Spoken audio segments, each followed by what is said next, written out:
The man dramatically tore off a corner of a playing card, then handed the card to a beautiful woman. Next, he placed the card back into the deck. In the very next second, all the cards flew and landed on the woman's thigh. To everyone's shock, the corner-torn 3 of spades actually pierced through her stockings and stuck to her skin. The crowd gasped in amazement, calling it an impressive magic trick. But a little boy nearby just scoffed. It turned out the soul inside the boy's body was actually that of the world's greatest magician. Just the day before, he had been performing an extremely dangerous underwater escape trick. To break a new record, he had even added several thick chains to bind himself. But just as he was about to unlock the final shackle, he noticed something off in the water's taste. His head began to spin. He immediately realized someone had drugged the water. The exit was completely locked. He desperately pounded on the glass to call for help, but the host thought he was just adding dramatic effect. No one knew the man was actually crying for help. By the time the audience sensed something was wrong, the magician inside the tank had already stopped breathing. The legendary magician died on stage, only to find his soul reincarnated into a young boy. This little boy was born into a family of magicians, but had always been looked down upon due to his lack of talent. Now, after his parents' passing, his uncles had set their eyes on taking over the family's magic museum. His older sister, who didn't have much talent either, was deeply worried. The uncle had issued an ultimatum. If the girl couldn't prove her magical skills by tomorrow, he would seize full ownership of the museum. The little boy didn't care. Since he had borrowed this body, he would help his sister protect their family legacy. However, he insisted that the contest was unfair. If the uncle lost, he should also hand over his part of the museum.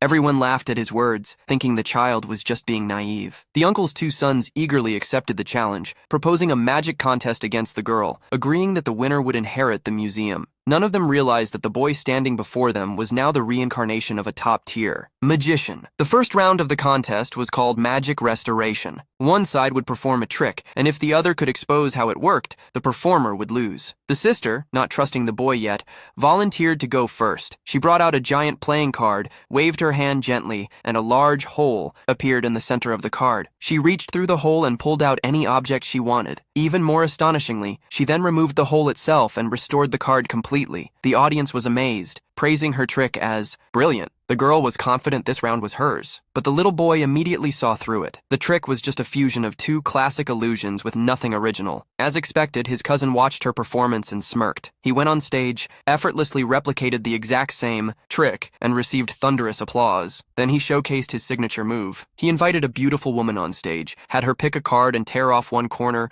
then placed the card back into the deck. With a gentle flick, the card appeared inside her stockings, stuck directly to her skin. The girl had never seen anything like it and couldn't figure out the trick. She admitted defeat for round 1. Round 2 began. Both sides were to pick a card from the deck, shuffle thoroughly, and whoever successfully identified the selected card would